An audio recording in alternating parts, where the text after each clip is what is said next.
Chennai super কিংসের বিরুদ্ধে Kolkata night Riders দল তিনটি বড় পরিবর্তন করতে চলেছে, যেখানে কোচ চন্দ্রকান্ত পণ্ডিত ও কেকেআর মেন্টর গৌতম গম্ভীরের সিদ্ধান্তে সিএসকের বিরুদ্ধে কেকেআর দল নিজের একাদশে তিনটি বড় পরিবর্তন করতে চলেছে, যেখানে কেকেআর দল পরপর তিনটি ম্যাচ জিতে নিয়েছে। হ্যাঁ ফ্রেন্ডস, যেভাবে আইপিএল 2024-এ কলকাতা নাইট রাইডার্স দলের সমস্ত প্লেয়ারগুলি প্রদর্শন করেছেন তা দেখে কেকেআরের টিম ম্যানেজমেন্ট খুব খুশি রয়েছে। যেখানে পরপর যেভাবে তিনটি ম্যাচ জিতেছে কলকাতা নাইট রাইডার্স দল, তা দেখে তো সব দল ভয় পাচ্ছেই, ওর পাশাপাশি সিএসকে দলকেও হারাতে চায়। হ্যাঁ ফ্রেন্ডস, কলকাতা নাইট রাইডার্স দলের mentor Gautam Gambhir master plan তৈরি করে এরপর সিএসকেকেও লজ্জাজনকভাবে হারাতে চায়।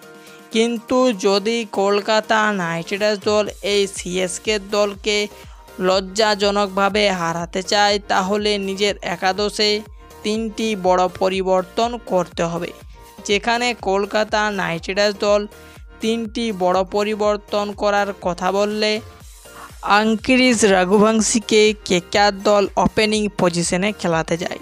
হ্যাঁ ফ্রেন্ডস, যেখানে এক রিপোর্ট অনুযায়ী জানানো গিয়েছে যে আঙ্কিরিশ রঘুবংশী ও সুনীল নারিনকে চেন্নাইয়ের বিরুদ্ধে কেকেআর দলের মেন্টর গৌতম গম্ভীর ও কোচ চন্দ্রকান্ত পণ্ডিতের সিদ্ধান্তে ওপেনিং পজিশনে ব্যাটিং করাতে পারে। হ্যাঁ ফ্রেন্ডস, যেভাবে এই আঙ্কিরিশ রঘুবংশী দিল্লি ক্যাপিটালসের বিরুদ্ধে দুর্দান্ত প্রদর্শন করেছেন তা দেখে কেকেআর দল মনে করছে এই যুবক প্লেয়ারটিকে ওপেনিং পজিশনে ব্যবহার করা যাক। কিন্তু যদি এই আঙ্কিরিশ রঘুবংশীকে কেকেআর দল ওপেনিং পজিশনে খেলায়, তাহলে ফিল সল্ট কত নম্বর পজিশনে ব্যাটিং করবে?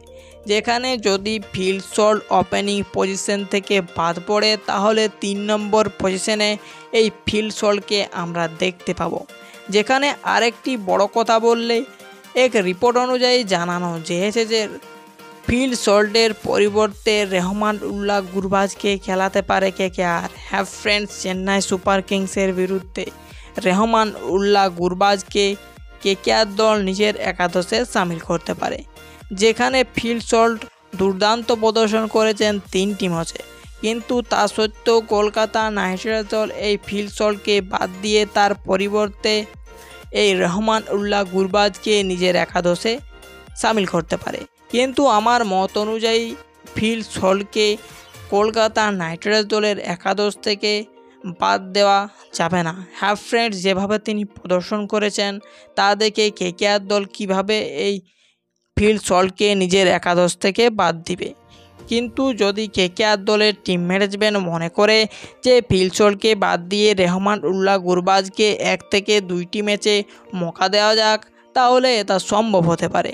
কিন্তু আমার মত অনুযায়ী এই ফিল সল্টকে কেকেআর দল যদি বাদ দেয় নিজের একাদশ থেকে, তাহলে এটা ফিল সল্টের উপর অনেক বড় অন্যায় হবে।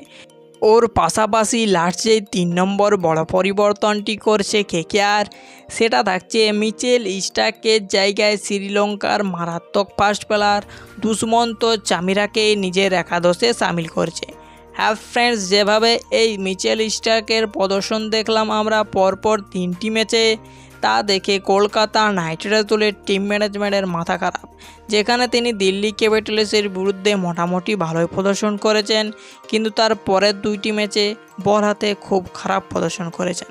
যেখানে তিনি 24.75 কোটি টাকা খরচ করে কেকেআর দল এই মিচেল স্টার্ককে নিজের এক স্কোয়াডে সামিল করেছে, কিন্তু তার খেলা দেখে মনে হয় না তিনি 24.75 কোটি টাকার প্লেয়ার।